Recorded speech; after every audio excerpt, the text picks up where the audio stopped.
Welcome, everyone, to the first ever episode of the Bold and Bearish talk show, where I talk all things Chicago Bears and sports news. With this being the first ever episode, we're going to dive right into the offseason. Welcome to the show. He's in for the touchdown. 3 yards in the first down. 25 to the 20. Great run by Ted. The sideline inside the... So as there is every season, there is always these stories coming out of training camps and practices about what these new rookies look like on every single team. But let's dive deeper into what we actually got going on.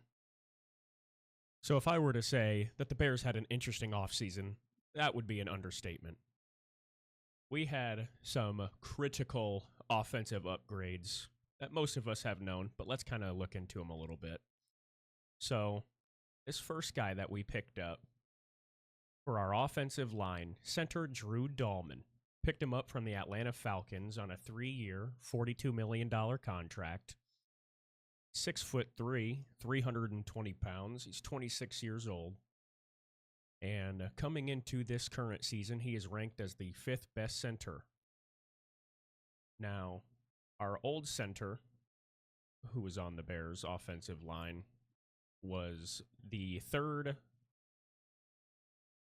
highest sack allowed as like centers in the NFL. And this guy is an absolute unit. So he's going to be protecting Caleb Williams quite well right in front of the nose. Now this next guy we got for a guard from the Kansas City Chiefs. Now this is Joe Thuney. He's a little bit of an older cat, 6'5", 305 pounds, 32 years old. He's been in the league for quite some time. He's played with Tom Brady. He's obviously played with Mahomes. So this guy knows a thing or two about what it takes to succeed on an offensive line. This guy was a little bit cheaper, 2 years, $35 million. However, some people might get scared of that age, but I think it's a good thing to have in the locker room. This guy's a 3-time Pro Bowler, 2-time All-Pro, multi-time Super Bowl champion, has seen it all, gone up against it all. That's going to be a good guy to have in the locker room. This next guy here, we got Jonah Jackson. Now, he was going to play right guard for us in 2025. Now, we gave up a 6th-round pick to the Rams for him, and we ended up getting him on a 3-year, $53 million contract. However, we still have to pay the rest of his contract that he had with the Rams. So that kind of makes him a little bit more expensive, but he's got a lot of potential. In training camps, he's being talked about as, potential starter. And he's a Pro Bowler. I can't remember what year, but I know he was a Pro Bowl selection. Now, this next guy I'm going to bring up here, Ozzie Trapillo. Now, I don't know if any of you guys have been paying attention to this guy, but we got him as a rookie out of Boston College in the draft. Took him in the 2nd round. And we are projected to sign him on a 4-year, $8 million deal, $2 million a year. Look at the size of this dude. 6'8", 320 pounds, and he's 23 years old. In college, he had first-team honors last year. He had a little bit of injuries, I think. Otherwise, he would have probably been a ACC selection or something like that. But these 4 guys are the critical upgrades that we made to our offensive line this year. Now, we all know what we ranked as last year. We had one of the worst offensive lines in the league. We allowed 68 sacks, which was a league high. So with these 4 additions to the offensive line, that should no longer be a thing. Moving on. Obviously, we know the biggest difference of this team, we got a new head coach. Now, we all know, as Bears fans, who this dude on the left is. We got this guy, Matt Eberflus, and this guy was just a train wreck. He was clean, baby-shaven-faced when he first came into Chicago as our head coach. Everybody didn't really like him, said he wasn't going to fit in. Then he grew some scruffy old beard, and everybody was like, oh my gosh, we have a new Eberflus. And then he proceeded to tank our season. But now we have this guy, Ben Johnson. And this guy has quite the bit of chatter around him. Now, these is from the Chicago Bears player locker room. These are some of the things that they have said about Ben Johnson. Great offensive mind. Positive locker room leader. Team morale builder. Strong-minded. And focused on success. That right there. No, all of these things here, this guy never possessed. He was never a motivator. He was never a leader. He didn't have a good mindset, and it rubbed off on our players, and we could all tell. But that's not the only people we added to our coaching staff. We added some new coordinators. We added Dennis Allen. Previously was the 2024 Saints head coach.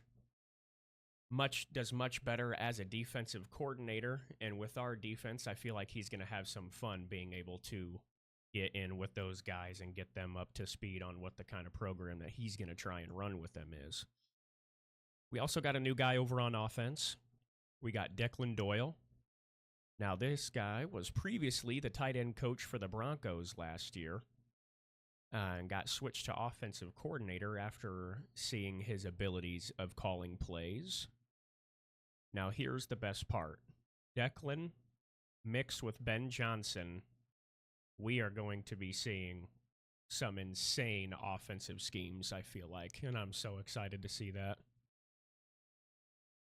And we also picked up some people on the defensive side of the ball. First being notable, Grady Jarrett. We picked this guy up from the Atlanta Falcons as a free agent. He will now be running the edge dual threat rushing with Montez Sweat. He is 6'1", 290 pounds, little small as far as height-wise for a defensive lineman, but he still holds his own. And he is a two-time Pro Bowler as well, 2019 and 2020. Now, all of these things right here are going to make the new offensive line pickups and the defensive pickups mesh better together. Because what was happening last year is there was never team play. It was just individuals trying to do certain things. And when you have individuals trying to do things that only a team is capable of, you end up going 5-13 like we did. So, this is the major differences between 2024 and 2025. Obviously, previously mentioned, all of those new offensive linemen are going to build an insane wall for Caleb Williams to have some time to read the defense and be able to get what he wants done. So, that is all of the differences, really, as far as major changes between this last year and this year. But next, I want to go ahead and get into a segment I'm going to call the Weekly Bears News. The Weekly Bears News. Now, this is going to be a segment where it's literally as simple as it sounds. We just kind of go over what kind of news is coming from the Chicago Bears on any given week. So, right here, the first major news leak of the week. The Bears have officially announced their 2025 training schedule. And this includes 11 open practice sessions at Hallis Hall, and they're doing Family Fest again at Soldier Field, which they haven't done. I feel like they haven't done that in a while. Maybe I'm mistaken, but as far as the open practice and the training camp tickets go, they're free. But they're sold out. They sold out within 36 minutes of going live on their website yesterday. Now, keep in mind, half of those are probably just people getting them for free to try and resell them for like $50 a ticket to people who couldn't get the tickets, which, you know, you'll always have that, sadly. But if you were able to get a ticket, hopefully you enjoy it. Next here, it's kind of been in the talks over the last few months, but now they really have officially released the new renderings of their Arlington Heights Stadium, and it appears that it's going to be a dome with a grand opening in 2028. I think around the summertime, they were saying. And here are some photos of the renderings. Now, this one right here looks amazing with the lakefront view and the stadium there. It's in it, man. The Bears playing in a dome, that's a weird thing to see. Here's inside the stadium with the enclosed dome. And here's outside the stadium. So it looks really, really cool. Obviously, these are just renderings, 3D renderings. This, isn't exact, but, this is starting to look like an insane stadium the more it goes on. And all of this is thanks to the Bears CEO, Kevin Warren, finally leading the build efforts to get this thing going. Well, so that about wraps it up. And all in all, this has been a pretty action-packed week for the Bears as a team and a fan base. This offseason has provided quite a bit of, shall we say, interesting moments. And I think myself and any of you that are Bears fans are ready to see this team get into action. But with all that said and done, thank you guys for watching so much. This is just a quick, short one, but we will see you in the next one. Have a good one.